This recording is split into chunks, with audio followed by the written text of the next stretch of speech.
Here we are. Kita sekarang ada di Museum Sejarah Jakarta ya. Jakarta History Museum.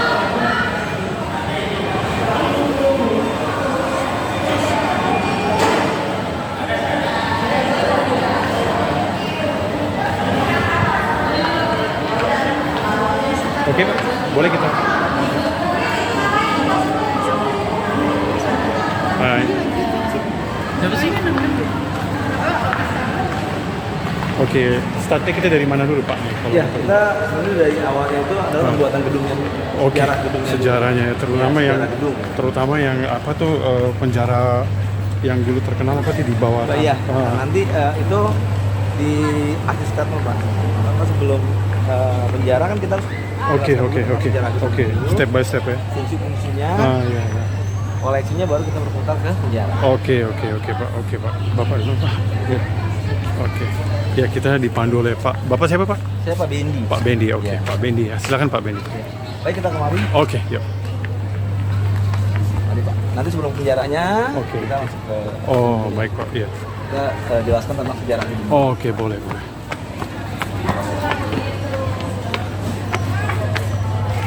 Hai, halo. Hai.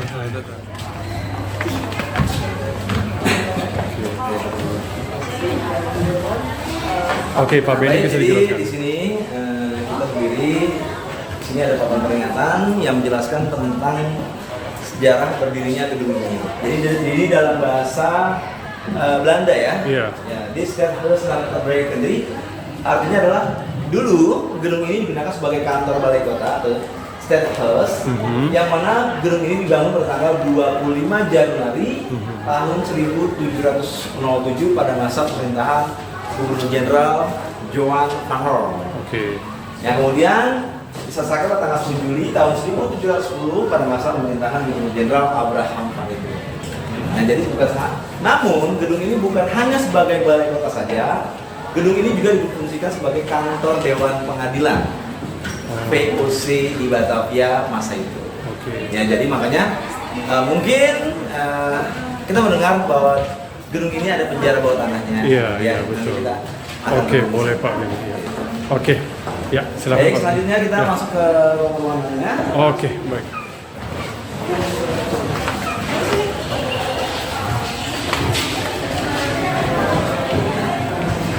Nah, ini kebetulan ada pameran. Ya, di sini dijelaskan tentang lahirnya dua bandar ya. Bandar niaga yaitu Malaka dan Sunda ya. Oke, Pak. Sunda Kelapa.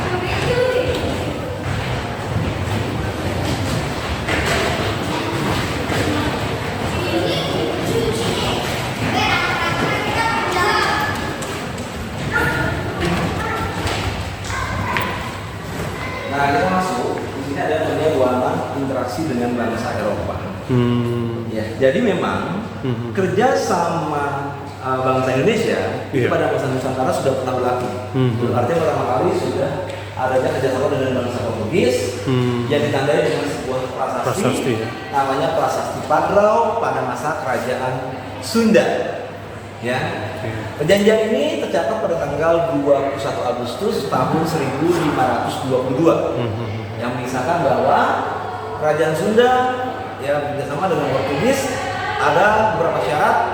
Di antaranya adalah kerajaan Sunda harus memberikan 1000 keranjang lada setiap tahunnya kepada pihak Portugis. Yang kedua, kerajaan Sunda harus menyediakan lahan yang akan digunakan sebagai benteng pertahanan Portugis kepada Sunda Kelapa atau kerajaan Sunda. Kerajaan Sunda ya. Ya. Memang perjanjian ini sudah terlaksana, tapi dalam artian sudah terjadi tapi tidak terlaksana. Yang belum nggak berjalan gitu. Kenapa? Karena perjanjian ini didengar oleh kerajaan Islam yang sedang berkembang yaitu Demak dan Cirebon. Maka diutuslah Fathahillah, ya seorang utusan dari Demak dan Cirebon itu untuk mengusir ya prajurit Portugis di Sunda Kelapa. Ya, akhirnya terjadilah pertempuran di sana dan akhirnya Fathahillah berhasil Dikuasai. menguasai Sunda Kelapa pada tanggal 22 Juni Oh, baik. tahun 1527 dan akhirnya Sunda Kelapa tadi diganti menjadi Jayakarta. Jakarta. Nah, tanggal tersebut dijadikan hari HUT Kota Jakarta, yaitu 22 Juni. Oke, baik Pak. Ya. Nah, kalau ini adalah gereja. Oh, ini gereja ya Pak? Iya, ini miniatur gereja Belanda baru atau New Hollandskerk, ya, New Hollandskerk, yang mana gereja ini sudah nggak ada. Okay. Dalam artian abad 19, Iya. gereja ini runtuh akibat bencana ya. Nah, akhirnya tahun 1912 dibangun lagi. Lokasinya itu di mana Pak? Yang sekarang menjadi museum wayang. Oh, musim wayang ya? Ya, museum wayang itu semua gereja dulu. Oh, jadi tadinya itu posisinya gereja tuh Pak? Ya, sekarang jadi museum wayang. Oke, ini miniaturnya aja ya? Ya, ini miniatur. Ini seperti gereja Immanuel. Iya. Hampir sama. Oke. Nah, masuk ke ruangan, ini ada ruangan 1527. Ini ruangan apa Pak? 1527. 1527. Jadi tadi ini kisah tentang yang saya awal tadi ceritakan tentang perjanjian atau Portugis dan Sunda Kelapa. Sunda Kelapa ya. Gitu. 1527 ya? Iya. Oke. Kelapa and Jakarta Historical Record. Oke.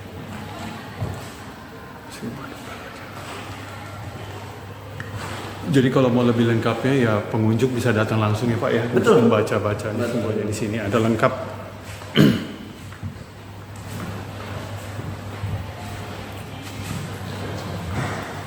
Nah ini Pak. Nah, ini ada sebuah meriam. Meriam ini adalah meriam, namanya meriam Cirebon. Oh. Dikatakan meriam ini ada yang mengatakan bahwa Iya. ini adalah pemberian dari seorang putri Cina kepada Sunan Gunung Jati. Sunan Gunung Jati ya. Ya. Tapi kalau kita lihat bentuknya, Iya. meriam ini memiliki kesamaan dengan bentuk pada masa Majapahit. Ya, namanya meriam Catbong. Ya, gitu seperti itu. Jadi ini masih bentuk aslinya Pak ya? Iya, ini asli, original. Jadi ada yang mengatakan meriam ini sebelumnya rumornya dari Majapahit kerajaan gitu Pak? Iya, jadi pada masa Majapahit mereka punya meriam-meriam seperti ini. Nah, kemudian pada masa Jayakarta dibuatlah ulang. Itu bentuk seperti ini. Oke, keterangannya dari sini Pak ya? Iya. Meriam Cirebon ya. Oke, baik. Nah, ini pedang. Ini replika ya. Oke. Ini ada storage. Pedang ini digunakan sebagai pedang hukuman. Ya. Pedang keadilan. Pedang yang digunakan untuk memenggal kepala. Oh. Iya, jadi pedang ini pernah menenggal salah satu prajurit VOC yang namanya Peter Kortenhoff.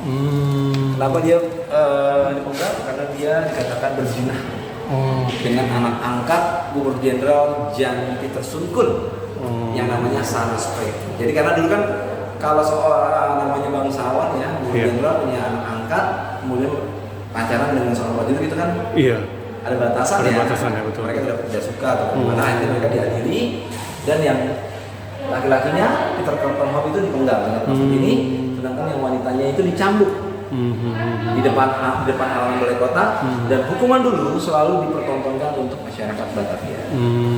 Jadi ini pedangnya nih Pak ya? Seperti ini. Untuk yang memenggal ya? Iya, seperti ini. Tapi ini replikanya itu ya? Replika, aslinya ada storage. Oh.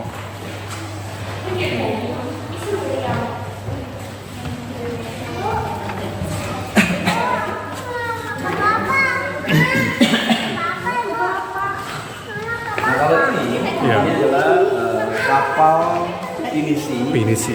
Ya, kapal pinisi Batavia atau kapal dagang VOC yang dulu pernah melakukan perjalanan dengan membawa pintu gerbang ke kota Batavia. Namun pintu gerbangnya itu tidak sampai ke Batavia. Kenapa alasannya? Karena kapal ini karam di perairan Australia. Oke. Ya. Ini rekaman kehidupan di Batavia ya. Wow, unik ya, lihat sejarah dulu ya.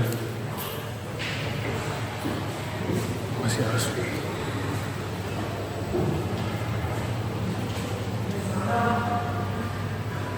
Oke, baik Pak.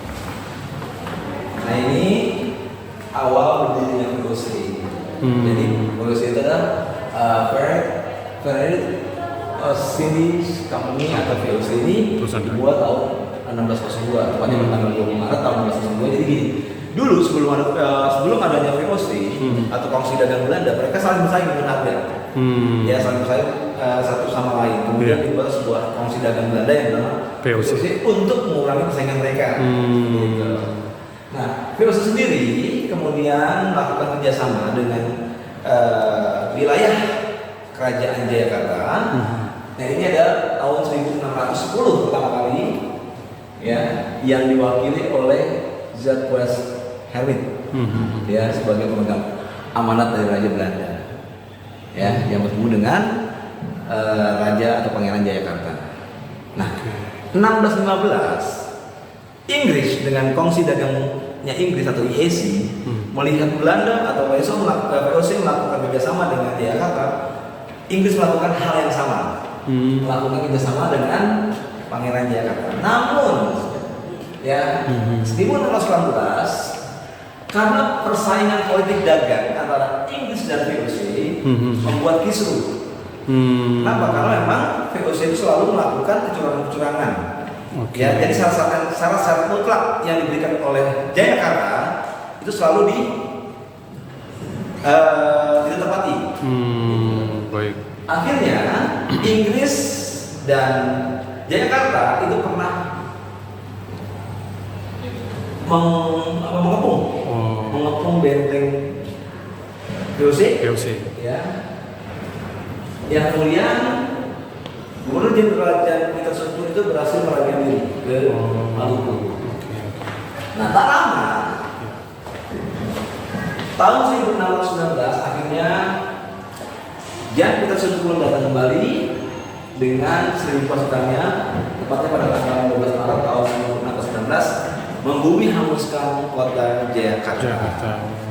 Nah, akhirnya digantilah ya namanya menjadi Batavia. Ya. Oke. Ya. Jadi ada persaingan dagang ya tadi ya Pak. Oke. Yes. Yuk. Nah, ini peta Batavia tahun 1650. Oke. Ya, jadi ini peta Batavia tahun 1650. Ini Kastil Batavia atau Benteng Batavia. Ya, Benteng VOC ini ya. Yang sekarang sudah nggak ada. Ya. Dan bentengnya udah nggak ada. Sudah nggak ada. Tahun 1650 sudah tata rapi ya. Ini terbagi menjadi dua ya. Wilayah barat dan wilayah timur ya. Nah, di luar ini bukan Batavia, nggak termasuk kota Batavia. Enggak ya? Ya, namanya London. Ya, wilayah di luar kota Batavia namanya London. Oke. Ya. Kenapa sudah nggak ada? Dulu pada masa pemerintahan Gubernur Jenderal Herman Willem Daendels, ternyata Daendels ya Pak? Iya, Daendels. Batavia sudah tidak layak ditempati. Karena banyak penyakit. Oke. Ya, ada kolera ya. Salah satu itu akhirnya Daendels memerintahkan untuk membongkar tembok kota yang ada, termasuk Kastil Batavia atau Benteng Batavia. Nah, inilah awal perluasan kota Batavia. Kenapa? Karena pemerintahan Batavia dipindahkan ke daerah Beltvreden atau yang sekarang namanya Lapangan Banteng. Makanya di sana ada gedung namanya Witte House yang sekarang menjadi kantor Departemen Keuangan. Dulunya adalah sebagai Istana Daendels awalnya. Itu awal perubahan atau pergeseran perluasan kota Batavia ya, itu pada masa Gubernur Jenderal Herman Willem Daendels. Baik. Ya. Oke. Kalau di sini ada sebelum menjadi Batavia. Di sini adalah peta kota Jayakarta. Tahun 1619. Inilah masa peralihan sebelum dia dihancurkan oleh VOC di bawah kepemimpinan Gubernur Jenderal Jan Pieterszoon. Oke. Kita lihat di sini ada titik G, itu ada Keraton Jayakarta, kemudian F alun-alun, H masjid. Jadi dulu memang konsep konsep kerajaan Islam seperti itu. Keraton, alun-alun, masjid. Pasti di Banten sama, Cirebon sama, bahkan di Jogja sama, Solo ya kan? Iya. Atau di Demak itu seperti itu konsepnya. Konsepnya. Dan mereka pasti dekat sungai. Ini sekarang sungainya masih ada. Tapi bangunan ini udah nggak ada ya Pak ya? Sudah nggak ada, kan tadi saya bilang Iya. pada tanggal 12 Maret tahun 1619 Gubernur Jenderal Jan Peterson pun bersama 1.000 pasukannya menghancurkan kota Jakarta tanpa tersisa dan akhirnya diubah namanya menjadi Batavia. Makanya kalau ditanyakan mana sih ya, koleksi atau peninggalan masa Jakarta, kita tidak ada. Karena memang tidak tersisa sama sekali oleh Belanda di Hanau. Dirubah menjadi kota Batavia. Ya, ini tadinya Gudai, tuh. Nassau, bilang rempah-rempah Belanda, tapi karena Belanda atau VOC selalu memiliki kecurangan dulu. Ini ada syaratnya nih, boleh membuat gudang atau Nassau, tapi tidak boleh memakai batu, gitu kan. Hanya apa saja gitu. Tapi kan Belanda tidak memenuhi perjanjian tersebut, akhirnya dijadikan seperti itu. Jadi benteng itu. Dari kecil segini loh, jadi seperti ini. Ya? Oke. Itu sedangkan yang di kaca itu apa? Ini adalah door lock atau maspit yang digunakan oleh mereka sebagai apa ya? Alat ya pada masa militer. Ini peninggalan Belanda sendiri Pak ya? Iya. Senjata ini ya? Senjatanya. Oke. Ini ada tahun-tahunnya ya, karena setiap bentuk dari senjatanya ini ada masa-masanya. Kayak seperti kita, misalnya trennya apa gitu, tahun ini trennya apa. Betul. Sama bentuk-bentuk senapan seperti itu. Ini masih asli Pak ya? Asli, Original. Masih tersimpan semuanya ya. Bahkan yang ini sama juga ya? Oh sama nih Pak ya? Jadi kalau cara penggunaannya itu tidak seperti sekarang. Iya. Kalau sekarang kan enak. Iya. Kokang. Kalau tidak, kalau dulu pakai bubuk mesiu. Bubuk mesiu ya. Ditaruh disodok, buat masukkan peluru. Itu sekali. Tidak berkali-kali. Iya, betul. Makanya kalau perang dulu kan saling berhadapan. Gitu. Iya. Nah sudah. Gantinya. Kalau sekarang kan enak ya. Harus isi dulu ya Pak ya? Harus isi bubuk. Gantian. Iya. Sudah nembak ke belakang, ini yang maju. Iya, betul. Oke. Iya. Oke. Nah ini adalah lukisan karya Bapak S. Sujoyono. Ya ini tokohnya. Ini tokoh lukisnya namanya Pak Sujoyono. Oke. Sujoyono ya. Sujoyono. Sudarsono Sujoyono. Sindu Darsono Sujoyono ya. Sujoyono. Ya ini seorang pelukis yang melukiskan tentang lukisan ini. Dibuatnya tahun 1973 sampai dengan tahun 1974. Ini lukisan siapa Pak ya? Raja Mataram? Ini melukiskan tentang penyerangan Kerajaan Mataram Jawa Tengah ke Batavia tahun 1628 dan 1629. Oke. Jadi dulu raja ini namanya Sultan Agung Hanyokrokusumo. Oh, Sultan Agung. Iya, ini pernah memerintahkan untuk mengekspansi ataupun menyerang kota Batavia, namun nggak berhasil. Oke. Ya, karena memang pertama ada jarak tempuh yang sangat jauh. Iya. Kedua adalah perbekalan makanan yang sudah diketahui oleh Belanda, kemudian dibakar rumah ini. Oke. Kalau ini adalah putusan Mataram. Yang di lukisan ini? Iya. Ini Kiai Rangga, putusan Mataram, orang Adipati Tegal, yang namanya Kiai Rangga, yang bertemu dengan Gubernur Jenderal Jan Peterson pun selaku penguasa Batavia. Nah, ini pun dia mengadakan maksudnya jalan damai, tapi kan tidak ketemu ya. Jadi pun selain putusan, dia juga seorang spy, ya, mata-mata untuk mengetahui kekuatan dari VOC. Sehingga terjadi pertempuran, ya setelah itu terjadi pertempuran, Mataram Jawa Tengah gagal menguasai ini. Makanya ada beberapa titik penamaan wilayah tempat mereka dulu pernah bermarkas. Pertama adalah tahu Jalan Matraman? Iya, Matraman betul. Nah, itulah tempat titik mereka kumpul. Oh. Matraman. Iya. Dari situ asal mulanya Pak ya? Iya, kemudian ada lagi yang di pesisir itu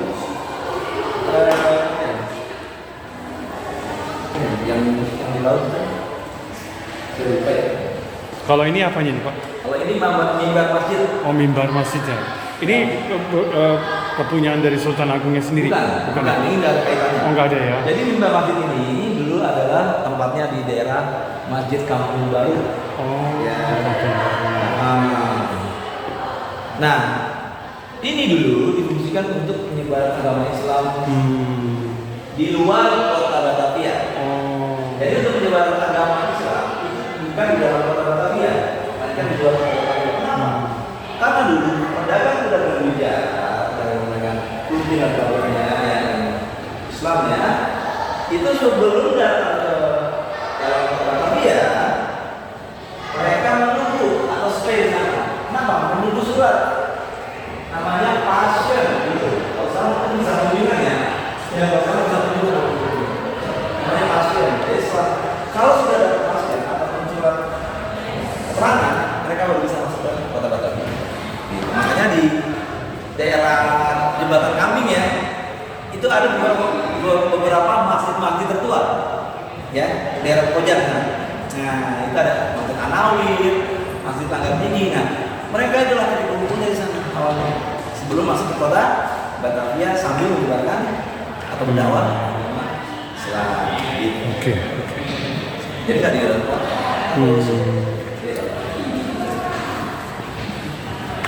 Ini udah ada bangunan ini udah ada pemugaran juga sebelumnya, kalau renovasi. pemugaran itu tidak maksudnya tidak seluruhan karena kan ini sudah sebagai bangunan cagar budaya. Oh iya, sudah betul. dan tidak boleh berubah bentuk atau arsitektur. Hanya kita 2% atau 3% memperbaiki. Ya. Itu pun dengan dengan kayunya dengan yang sama, bentuknya yang sama. Pak, ini pintu zaman masih ya tebel ya.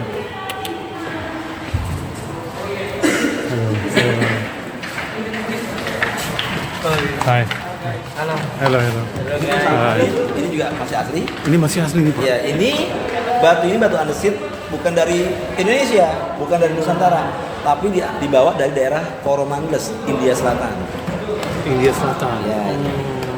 Oke. Ini masih original. Masih original nih Pak? Ya, original. Original itu original. Masih original ya? Iya. Mari kita masuk. Iya, oke. Ini kalau buatan zaman dulu memang kuat-kuat ya Pak? Iya. Karena arsitektur Belanda itu luar biasa ya. Benar, luar biasa ya. Karena kan gini loh, mereka kan dulu beranggapan bahwa mereka akan di sini selamanya. Iya, betul. Makanya mereka membuat gedung-gedung itu sangat kuat gitu ya. Karena mereka beranggapan bahwa mereka akan Di sini top terus. stay di sini. Ternyata kan Iya, benar. beda. Gitu.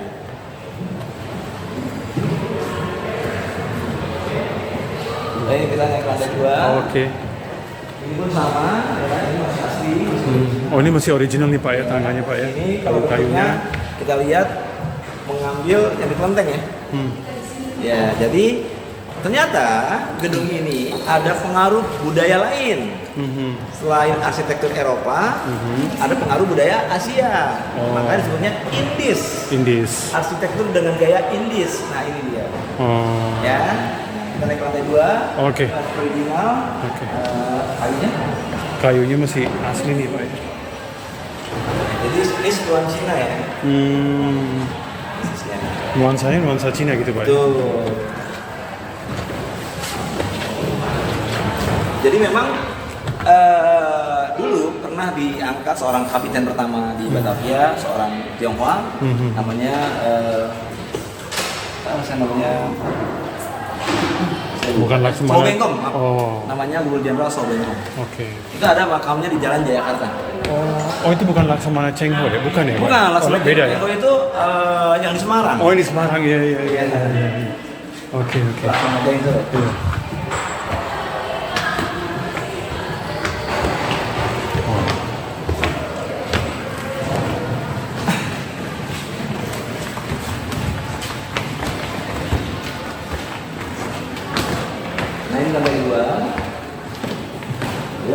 ini dulu digunakan sebagai kantor pengadilan.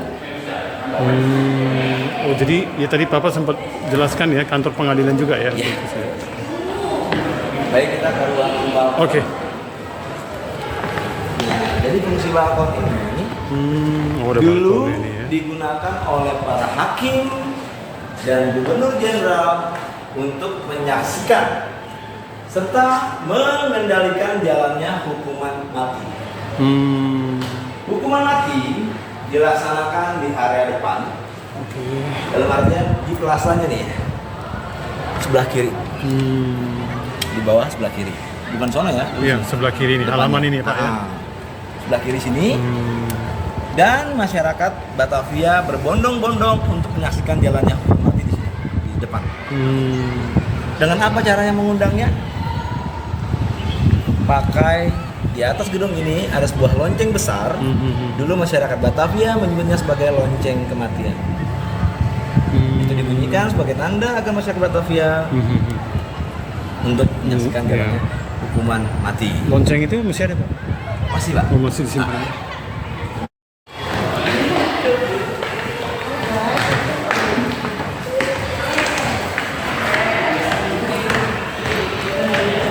Oh, namanya tadi tokoh yang terakhir ya, tokoh terakhir Yang kriminal. namanya Chen Bunceng. Oh, Chen Bunceng. Chen Bunceng. Itu tokoh yang tadi Bapak sebutkan yang Iya, kriminal itu ya. Oh, Chen Bunceng. yang dihukum gantung ya Pak? Betul. Di depan halaman ya. Nah, ini ruangan sidang. Oh, ini ruangan sidangnya. Jadi lantai 2 ini dipakai juga untuk apa tadi sidang ya Pak? Pengadilan, ruangan pengadilan ya. Balai kota. Jadi fungsinya cukup banyak ya Pak. Selain balai kota, Ya, nih. Selain balai kota tadi yang saya informasikan tadi, tahun 1926, ya tahun 1926, gedung ini juga pernah digunakan sebagai kantor Residen Jawa Barat. Residen Jawa Barat. Kemudian tahun 1942, pada masa agresi militer Jepang ke Indonesia, gedung ini juga pernah diambil alih dan digunakan sebagai markas logistik tentara Nippon. Tahun 1952, gedung ini digunakan sebagai markas Kodim Komando Distrik Militer 0503 Jakarta Barat yang sebelumnya digunakan kembali menjadi kantor residen kedua. Nah, dari Kodim diserahkan ke Pemprov DKI Jakarta dan dijadikan sebuah museum yang diresmikan pada tanggal 30 Maret tahun 1974 dengan nama Museum Sejarah Jakarta. Jadi kenapa masyarakat sering menyebut sebagai Museum Fatahillah? nah iya tuh, kenapa tuh Pak? Jadi penamaan Fatahillah itu bukan dari kami tapi dari masyarakat. Alasannya karena letak gedungnya ini berada di Jalan Taman Fatahillah nomor 1 Jakarta Barat. Makanya sering masyarakat menyebutnya sebagai Museum Fatahillah ya. Aslinya Museum Sejarah. Museum sejarah. Nah, ini ada meja sidangnya. Ini meja sidangnya. Ini lemari arsip.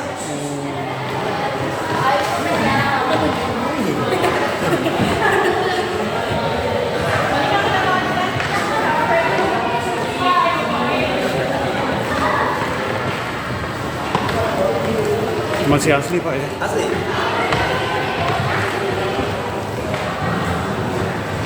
Dan ini lemari arsipnya Pak ya? Ya, lemari arsip dibuatnya tahun 1747. Wow. Ada patung Dewi Keadilan di atasnya dan Dewi Kebenaran sebelah kiri kanannya. Ini sebagai simbol di mana setiap keputusan harus berdasarkan dua, adil dan benar. Ada 3 ya. 3 lemari arsip.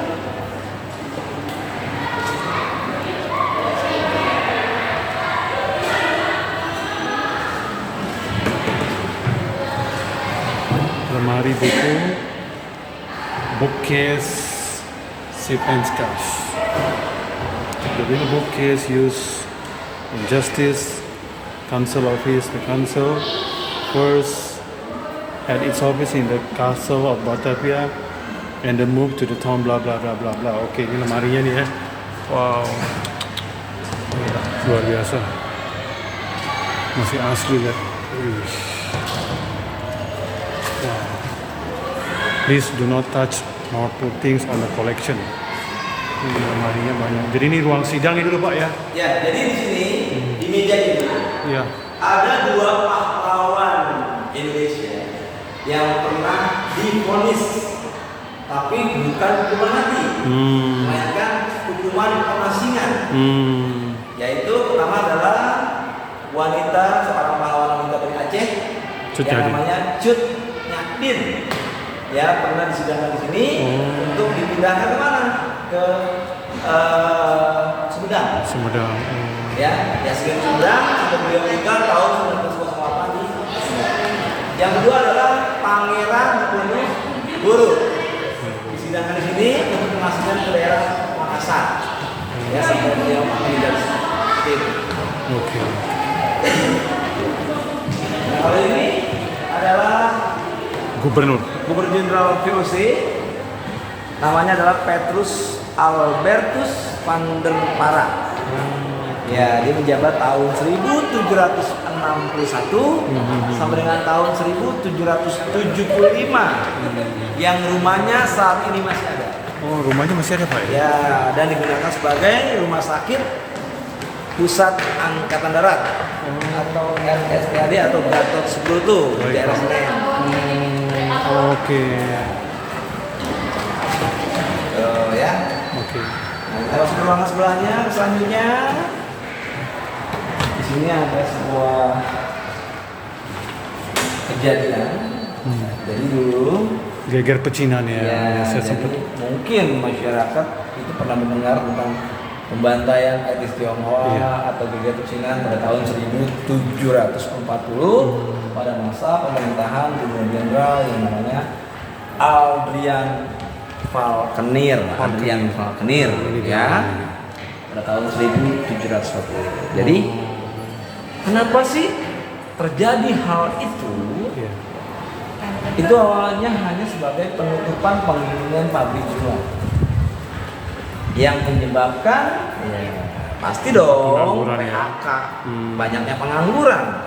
Dari banyaknya pengangguran timbullah tindakan-tindakan Kriminal. Namun Gubernur Jenderal Adrian Falkenir membuat kebijakan. Bagaimana kalau orang-orang ini dipindahkan ke daerah Silon. Ceylon, sekarang namanya Sri Sri Lanka ya. Tapi informasi yang diterima bukan dipindahkan, melainkan Ditenggelam. dibunuh benar. Ya, jadi kan hanya dulu kan tidak ada handphone, tidak ada media ya, maksudnya hanya dari mulut ke mulut, iya. Menyebar ke Batavia, dan terjadilah huru hara. Iya. Kenapa huru hara? Karena otomatis orang-orang di sini protes lah kepada pemerintah VOC, VOC, ya kan, dan tidak memenuhi titik temu terjadi